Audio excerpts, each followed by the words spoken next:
안녕하십니까.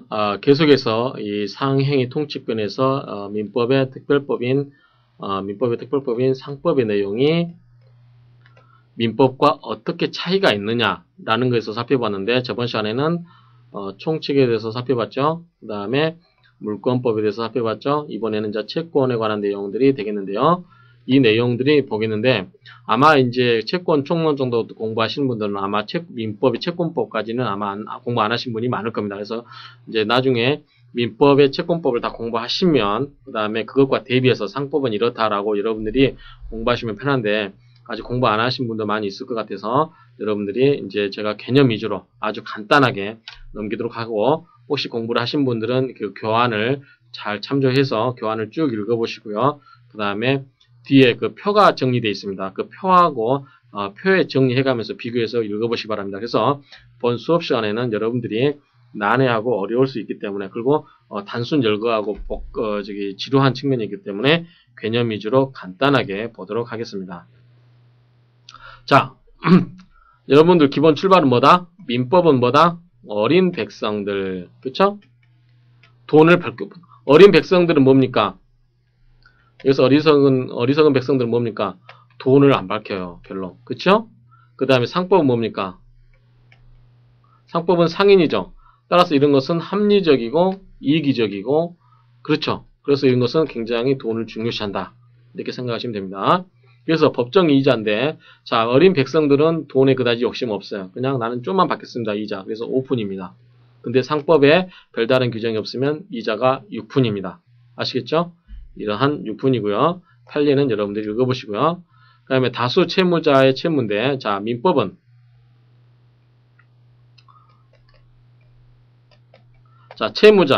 채무자가 이렇게 빚진 사람이 여러 사람이 있습니다. 그럼 별다른 내용이 없으면 이 사람들이 개별적으로 각각 봅니다. 그래서 민법에는 균등한 채무자는 균등한 비율로 채무를 부담한다. 서로 책임을 엉켜서 부담시키지 않아요. 그래서 특별한 내용이 없으면 자기 몫의 채무만 변제하면 됩니다. 그렇죠?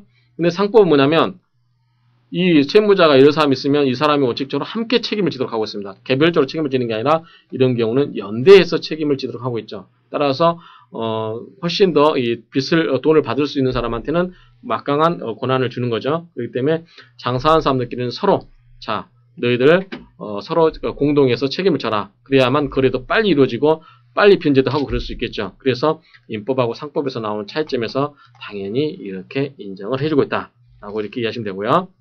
판례는 여러분들이 읽어보시면 됩니다. 이 판례에 관한 내용인데, 자, 다수자 채무에서 조합의 채무.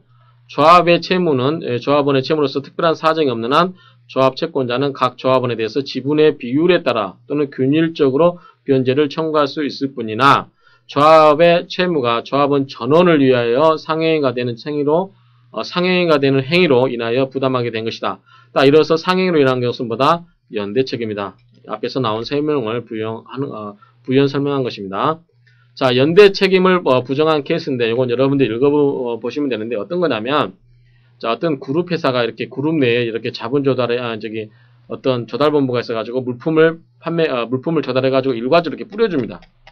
그런 경우에 이 각각에 대해서 이 사람이 돈을 못 내고 있을 때, 이 각각의 회사가 이 연대에서 이 사람한테 돈을 변제를 해야 되냐 라고 했을 때 그건 아니다라고 하는 거죠. 이것은 연대 책임을 부정한 것인데, 이 판례를 여러분들이 충분히 읽어보시면 되겠습니다. 그 다음에 이제 보증인입니다. 보증. 자, 채무자가 있죠. 채권자가 있고 채무자가 있죠. 거기에 보증인이 있죠. 그래서 이 채무자가 돈을 갚아야 되는데, 이 채무자가 돈을 갚지 못하면 보증 쓴 사람이 갚아주는 게 보증이죠. 그렇죠? 이런 경우에 민법은 보증은 뭐냐면 예외적인 거예요. 보충으로 하는 거, 보충. 그렇죠? 그래서 원래 채무자가 갚지 않으면 대신 갚아주는 건데, 예외적인 거 보충적으로 한다 이거죠. 그래서 채권자가 돈 달라고 하면, 잠깐 이 채무자 돈 있잖아, 먼저 이 사람한테 가서 봐서 라고 하는 게 검색 및 최고 검색의 항변권입니다. 이런 것들이 인정이 되는 거죠, 민법에는. 그렇죠? 그런데 상법에서는 그렇지가 않다. 빨리 돈을 갚은 게 최고예요. 그래서 상법상에서는 뭐냐면, 그 개개인 어린 백성들을 하나하나 살펴가지고, 그래 너 돈 없지? 너 저기서 빠지고 원래 돈 갚아야 될 사람한테 가서 물어봐서 너 돈 있으면 돈 갚어 라고 해서 개별적으로 이렇게 물어보는 게 아니라 상거래에서는 뭐다? 휙 빨리 결제되는 거. 그렇죠? 빨리 거래가 신속하게 돼야 되는 게 상법의 이념이라고 그랬잖아요. 거래의 신속성. 그렇죠? 따라서 그런 거기 때문에 이 사람들 개별적인 사정을 봐주지 않습니다. 그냥 쌓아 모으는 거 한꺼번에. 그래서 빨리 갚어. 그래서 연대보증. 이런 것들이 인정이 됩니다. 그래서 상법과 민법은 그런 정신의 차이가 있기 때문에 이렇게 그러한 기본 차이점이 있다. 그 다음에 보증의 상행위. 자, 보증의 상행위는 뭐냐면 상인이 영업으로 또는 영업을 위하여 보증을 하는 경우, 그다음 채권자를 보호하기 위한 것이 아닌 채무자의 상인의 책임을 무겁게 하기 위한 것이므로, 그렇죠? 채무자가 상인인 경우에만 적용되는 것이며 채권자가 상인인 경우는 적용하지 않는다라고 하는 것들이 있는데, 어찌됐든 채무자로 하여금 빨리 변제하게 하는 것, 그러한 정신에서 나온 것이다라고 하는 겁니다. 자, 연대 보증하고 보증연대가 있는데 여러분들 어려우면 이것을 여러분들이 읽어보시고 그냥 넘어가셔도 됩니다. 안 읽어보고 넘어가셔도 되는데 이렇게 그림을 설명을 드리겠습니다. 여러분들이 이해하기 편하기 위해서. 자, 연대 보증은 뭐냐면, 자, 채권자가 있습니다. 이렇게 채무자가 있습니다. 그러면 채무자의 보증 쓴 사람이 1, 보증이 이렇게 쭉 있죠. 그럴 경우에 연대 보증은 뭐냐면 이 연대에서 보증하는 거 이게. 그렇죠? 보증을 이렇게 연대 주채무자와에 관해서 보충성도 없고 최고 검증 항변권도 없죠. 그래서 이 원래 채무자하고서 연대에서 그냥 변제를 하는 거죠. 그래서 채권자가 보증인이 주채무자와 연대에 부담하는 거죠. 그래서 원래 채무자와 보증인이 따로따로 노는 게 아니라 같이 묶어서 이 사람한테 변제를 하는 거. 따라서 채권자한테는 굉장히 유리하지만 누구한테 불리합니까? 이 보증인한테는 굉장히 불리한 겁니다. 근데 보증연대는 뭐냐면, 자, 채권자가 있죠? 그 다음에 채무자가 있습니다. 자, 이 사람이 채권자한테 책임을 지는 거예요. 근데 이때 보증인 1, 보증인 2, 보증인 3 있을 때 이 사람하고 묶는 게 아니라 이 사람이 먼저 갚고 이 보증인들이 나중에 보충적으로 보증을 갚긴 하지만 이 사람들 간에 묶어주는 거예요. 이 사람들 간에. 보증인 1, 보증 2, 보증 3 이렇게 했을 때 이 사람들 간에만 묶어주는 거예요. 이렇게 묶어주는 게 아니고 이 사람들만 묶어주는 거. 이것이 보증을 연대하는 거죠. 그래서 개념이 다릅니다. 연대보증과 보증연대는 말을 그냥 앞뒤로 하나씩 섞은 거지만 보증연대는 말 그대로 보증인들 간에 연대를 주는 거죠. 그래서 이 보충성이 있습니다. 그래서 이 사람들이 채권자가 이 사람한테 돈을 달라고 하면 무슨 소리? 이 먼저 주채무자한테 가서 먼저 받아라 라고 할 수 있는 채고라든가 검색의 항변권이 있지만 이때는 채무자하고 같이 묶어버리기 때문에 이것은 보충성이 없다. 이렇게 이해하시면 됩니다. 채무이행의 장소. 자, 채무이행의 장소는 민법에 여러 가지 규정이 있죠. 자, 채무이행의 장소는 이제 특정물이냐 불특정물이냐 이렇게 있는데, 자, 특정물은 민법상입니다. 민법상 특정물은 그 물건이 있었던 장소고 특정물 인도 외에 불특정물인 경우는 지참채무는 뭡니까? 가지고 가서 갚는 거죠. 여러분들 아직 채권 안 배우신 분들, 민법의 채권 안 배우신 분들 그냥 듣고만 가십시오. 그 다음 추심채무는 찾아가서 변제를 받는 겁니다. 그렇죠? 이런 경우는 가서 돈을 찾는 경우. 지참채무는 우리 지참금이라고 하죠. 결혼할 때 지참금 가지고 가는 거. 그래서 채무자가 채권자한테 가서 갚는 거, 추심채무는 채권자가 채무자한테 와서 돈 갚으라고 해서 찾아가는 거. 이런 것이 이렇게 하도록 하고 있는데, 추심채무이든 관계없이 채권자의 현 주소 또는 영업의 경우는 채권자의 현 영업소. 따라서 이게 뭡니까? 채권자한테 유리하죠. 채권자의 주소라든가 영업소에서 갚도록 하고 있다. 그래서 다 정리하면 민법상에서는 자, 특정물, 그 다음에 불특정물. 자, 특정물은 그 있었던 장소에서, 불특정인 경우는 그 채권자의 주소라든가 영업소에서 해라 라고 되어 있습니다. 민법에는. 근데 상법은 어떻게 되냐면 이런 규정이 없고 다만 지점거래에 관해서만 규정을 하고 있습니다. 그래서 채무이행 장소에 대해서 규정하고 있는데, 지점에 관해서는 지점의 거래로 인한 채무이행 장소가 그 행위의 성질 또는 당사자의 의사표시에 의해서 특정되지 아니한 경우는 특정물의 인도 위에 채무의 이행은 그 지점을 이행 장소로 본다. 이렇게 복잡하게 되는데 그냥 여러분들은 어떻게 하냐면 그냥 이 지점에 거래서 한다. 이렇게 이해하시면 됩니다. 그 나머지는 이제 민법처럼 해석하시면 되는데 나중에 표로 보시면 됩니다. 이행의 시기도 마찬가지인데 한번 전부 표로 한번 보십시다. 자, 채무 이행의 장소는 지참 채무 이행인 게 우리 민법의 원칙인데 상법은 지점거래 채무 이행 장소만 규정하고 있다. 이 설명드렸죠. 채무 이행 시기는 거래 관습이라든가 신의 측에 의해서 결정하는데 상법은 영업시간 내에 하도록 하고 있다. 이것은 주의적 규정에 불과하다. 마찬가지 민법에서도 남들 다 자고 있는데 그 집 가서 막 문을 두들면서 돈을 변제하러 왔다고 큰소리 칠 수 있겠습니까? 그냥 보통 상식적으로 생각할 때 영업시간 내에 갚는 게 맞겠죠. 그래서 상법의 규정은 뭐 민법이나 비슷한데 다만 이것을 명확하게 주의적으로 규정하고 있다라고 하는 차이가 있습니다.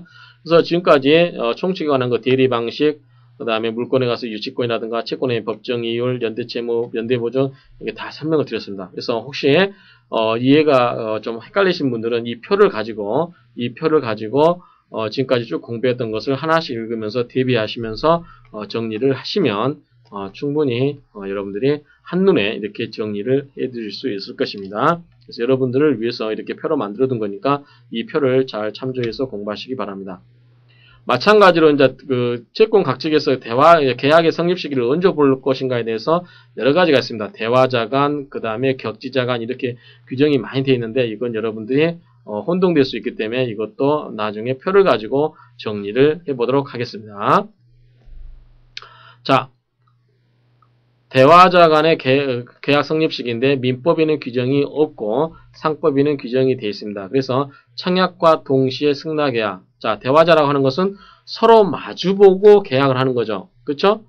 자, 민법도 별 차이가 없을 것 같습니다. 예, 근데 자, 여러분들이 어떻게 했냐면 자, 백화점에 가서 구두점에 갑니다. 그래서 여러분들이 그 사람한테 자, 내가 이 구두를 사겠어. 청약을 했죠? 그 다음에 상대방이 동시에 그러십시오 라고 돈을 바로 받아야 계약이 성립된다라고 하는 거죠. 자, 내가 구두 사겠어 했는데 이 사람이 묵묵부답해요. 그러면 계약이 성립됐습니까? 없겠죠. 그래서 이런 경우는 계약이 성립될 수 없다라고 보는 거죠. 그래서 청약과 동시에 바로 자, 내가 여러분들이 저는 담배를 안 피웁니다만 자, 여러분들이 저기 편의점 가서 담배 한 갑 삽니다. 자, 담배 한 갑 주세요. 2,500원인가요? 한 갑에? 자, 주세요. 딱 2,500원 줬습니다. 근데 상대방이 반응이 없어요. 쳐다만 보고. 그럼 계약 성립됐습니까? 안 됐다라고 보는 거죠. 청약과 동시에 승낙해야 된다. 이건 뭐냐면 대화자간. 서로 마주보면서 대화를 한 사람들 간의 계약 성립 시기는 그렇게 본다라고 하는 거죠. 근데 민법은 규정이 없지만 상법은 대화자간의 계약 시기에는 이렇게 규정하고 있다. 그 다음에 격지자간이라고 하는 것은 떨어져 있는 거예요. 예컨대 뭐 서울과 부산, 서울과 미국 이렇게 떨어져 있습니다. 이렇게 했을 때 어떡하냐라고 하는 거죠. 자, 승낙기간을 정했습니다. 승낙기간 정한 것은 자, 내가 물건을 당신한테 살 때니까 몇 월 며칠까지 대답을 해라 라고 해서 청약을 한 거예요. 그렇죠? 자, 1월 1일 날 청약을 하면서 1월 15일까지 답변을 주세요 라고 했습니다. 이렇게 정했을 때 어떡하냐라고 하는 거죠. 민법은 이런 경우에 규정이 있는데 상법은 또 규정이 없어요. 자, 민법은 어떻게 하냐면 자, 승낙기간을 정한 계약의 청약은 그 기간 내에 승낙 통지를 받지 않은 경우 청약의 효력이 상실됩니다. 그래서 자, A가 서울에서 부산에 있는 사람한테 B한테 물건을 팔겠다라고 했는데 사겠다라고 했는데 1월 1일 날 청약을 통지하면서 1월 15일까지 답변을 주세요라고 했는데 답변을 안 했습니다. 그러면 뭡니까? 이거는 청약의 효력이 상실된 거죠. 더 이상의 이것이 유효하지 않다라고 하는 거죠. 청약이 통지가 보통 그 기간 내에 도달할 수 있는 발송인 경우 자 1월 7일 날 받았습니다. 1월 7일 날 받아가지고 통지를 발송하게 되면 보통 우리나라에서는 3일 이내에 보통 들어온다고 볼 수 있죠. 1월 7일 날 받아가지고 1월 7일 날 B가 통지를 오케이 승낙을 했습니다. 통지가 보통 그 기간 내에 도달할 수 있는 발송인 경우 1월 7일 날 발송했으니까요. 경우에는 미리 지연의 통지를 발송한 경우를 제외하고는 연착의 통지를 해야 된다. 그렇죠? 그래서 미리 안 한 경우는 통지를 안 하게 되면 청약이 유효하다. 그래서 이럴 때는 뭐냐면 자 이게 연착이 됐어요. 그러면은 미리서 이게 연착이 됐다라고 통지를 해야만 그것이 이제 청약이 효력이 없다. 당신이 늦게 답을 했기 때문에 자 1월 15일까지 안 들어왔어요. 그러면 이 사람이 A가 당신이 승낙한 편지가 안 들어왔으니까 청약을 해지하겠소라고 했습니다. 그러면은 그건 이제 청약이 효력이 없기 때문에 계약이 무효가 없어지는 게 되지만 그 통지를 안 했어요. 통지를 안 하면 이 사람 B는 뭡니까? 선적을 준비하겠죠. 차편에 뭐 짐 꾸리고 박스 다 준비하겠죠. 왜냐하면 1월 7일날 보냈기 때문에 통상적으로 3일 만에 들어가기 때문에 이미 A한테 가서 그 사람이 이제 돈을 준비하고 물건 받을 준비를 하고 있겠지라고 하면서 자기도 물건을 보낼 준비를 하는 거예요. 그렇죠? 그렇기 때문에 이때는 이 기대가 있는 거죠. B가. 그렇기 때문에 이런 경우는 통상 그 기간 내에 들어왔을 것이라고 생각되는 경우에는 이 경우에 A가 B한테 당신 통지가 지체가 됐다. 따라서 그거를 안 하게 되면 이 B의 믿음대로 계약이 효력이 발생할 수 있기 때문에 유효로 본다라고 하는 겁니다. 근데 만약에 1월 20일 날 들어왔다. 그런 경우는 자, 내가 청약을 했고 이 사람이 승낙했죠. 그런 경우는 이 사람이 그것이 이미 청약이 끝났지만 청약의 효력이 끝났지만 내가 다시 그 사람이 이번에는 청약을 하고 내가 승낙을 하는 경우로 바뀔 수 있다라고 하는 거죠. 청약과 승낙에 대해서 여러분들 잘 이해가 안 되신 분들은 머리 아프시게 생각하지 마시고 그냥 흘려서 들으시기 바랍니다. 이게 이제 민법을 공부하신 분들한테는 좋은데 공부를 안 하신 분들은 헷갈릴 수 있기 때문에 그냥 부드럽게 그냥 편안하게 들으시기 바랍니다. 자, 이렇게 이제 두 번째는 이렇게 1월 15일까지 승낙기간을 안 정했어요. 그냥 승낙기간을 정하지 않고 청약을 했습니다. 이럴 때는 상당한 기간 내에 승낙의 통지가 도달할 때 효력이 발생합니다. 그래서 청약자가 상당한 기간 내에 승낙 통지를 받지 않는 경우는 청약의 효력이 상실된다. 자, 불도달의 불이익은 누가 부담한다? 승낙자가 부담한다. 이게 무슨 소리냐면 자, 이번에는 1월 1일 날 발송을 하면서 자, 물건을 사겠소라고 했어요. 송지를 발송했습니다. 근데 1월 15일까지 답을 주라고 이야기를 안 했습니다. 승낙기간을 정하지 않았죠. 그렇죠? 1월 15일까지 승낙기간을 정하지를 않았습니다. 그러면은 상당한 기간 내에 이 사람이 상당한 기간 내에 B가 A가 승낙을 했고 B가 상당한 기간 내에 승낙을 통지를 해야 됩니다. 근데 만약에 이게 도달해야 돼, 여기까지. 상당 기간 내. 상당 기간은 며칠인지 모르죠. 그냥 거래 관념상 일정한 통상적으로 요구되는 기간이라고 할 수 있죠. 이때까지 도달해야 돼요. 근데 상당한 B가 보냈어요. B가 보내긴 보냈는데 이게 통지가 우편이 오다가 우체부가 됐든 누가 됐든 실수로 이게 편지가 승낙서가 소실돼 버렸어요. 그러면은 A는 이 통지를 못 받았죠. 자, A는 뭐냐면 도달해야만 책임이 있는 거예요. 그러니까 도달하지 않으면 이 과정 중에서 승낙 통지서가 분실하게 되면 누가 손해를 입어요? B가 아무리 물건을 다 포장해놓고 막 해놨다 할지라도 A한테 왜 당신이 물건을 받아가지 않느냐, 왜 대금을 주지 않느냐라고 이야기를 할 수 없다라는 거죠. 이 B가 도달하지 않는 것에 대해서는 이 B가 리스크를 부담하는 겁니다. 그렇죠? 그런 뜻입니다. 근데 만약에 1월 이제 상당 기간이 왔는데 1월 31일 날 이게 왔다. 라고 했을 때 이런 경우는 역시 새로운 청약으로 봐서 자, 청약은 원래 A가 했죠. 그쵸? 이미 계약이 끝났습니다. 청약의 효력이 없어졌어요. 근데 B가 편지가 늦게 도착했어요. 그러면 B가 원래 승낙인데 이걸 뭘 본다? 청약으로 본다라고 하는 거죠. 청약으로 본다라고 하는 것은 A가 그것을 받아들일 건지 말 건지를 선택할 수 있다라고 하는 거죠. 그래서 새로운 청약으로 보고 B가 이때 A가 오케이, 내가 그거 청약을 받아들이겠소라고 하면 다시 계약이 성립된다라고 하는 거죠. 이렇게 되는데, 이제 이게 청약이고요. 계약의 성립 시기는 이제 승낙의 통지를 발송할 때 성립됩니다. 따라서 이때는 뭐냐면 계약의 청약은 이때 발송하고 승낙의 통지를 발송할 때 뭐냐면 자, 우리가 계약의 성립 시기는 대화자간에는 바로 효력이 생기지만 격지자간에 있어서 계약의 성립 시기는 통지를 발송할 때 이때 효력이 생긴다라고 하는 것은 준비를 한다는 거죠. 근데 우리 민법이 이렇게 규정되어 있는데 상법에 대해서는 승낙기간을 정한 청약의 효력에 대해서는 규정이 없습니다. 그래서 승낙통지 발송으로 효력이 발생하죠. 똑같죠. 효력이 보낼 때 발생하는데 부도달. 자, A가 B한테 발송을 했습니다. 청약을 했어요. 자, B가 발송했는데 승낙을 발송했습니다. 그런데 발송을 했는데 이럴 때 여기까지 도달해야 되는데 도달하지 않으면 누가 손해본다? 도달하지 않으면 누가 생각한다?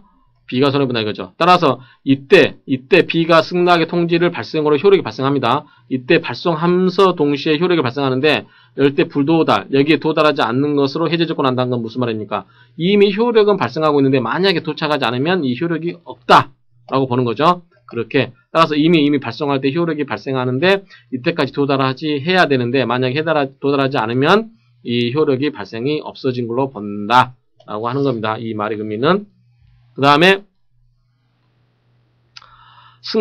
이 승낙을 정하지 않는 경우에 정하지 않는 청약 효력은 승낙 기간이 없으면 승낙자가 상당한 기간, 똑같죠? 상당한 기간에 통지를 발송하면 확정적으로 계약 성립이 효력이 발생한다라고 하는 거죠. 승낙 불도달 이익은 청약자가 부담한다. 자, 이때는 승낙 기간을 정하지 않는 경우는 이런 경우는 통지를 발송하면 효력을 승낙이 돼버리는 겁니다. 그렇기 때문에 아까 위에서 말한 것처럼 이 규정이 없는 것과 달리 해제 조건부로 이렇게 하는 게 아니라 승낙 불도달의 불이익은 청약자가 부담한다. 이때는 오히려 뭐냐면 자 A가 B한테 복잡하죠. 자 A가 B한테 청약을 했어요. 그럴 때 B가 승낙한과 동시에 기간을 정하지 않는 경우입니다. 기간을 정하지 않는 경우에 B는 이때 통지를 하면서 바로 효력이 발생해버립니다. 그러면 A는 책임을 져야 돼요. 뭐 도달하고 안 도달하고 따질 필요가 없습니다. 그쵸? 그럴 때 승낙 불도달의 불이익은 누가 받는다? 청약자가 부담한다. 청약자가 A였죠?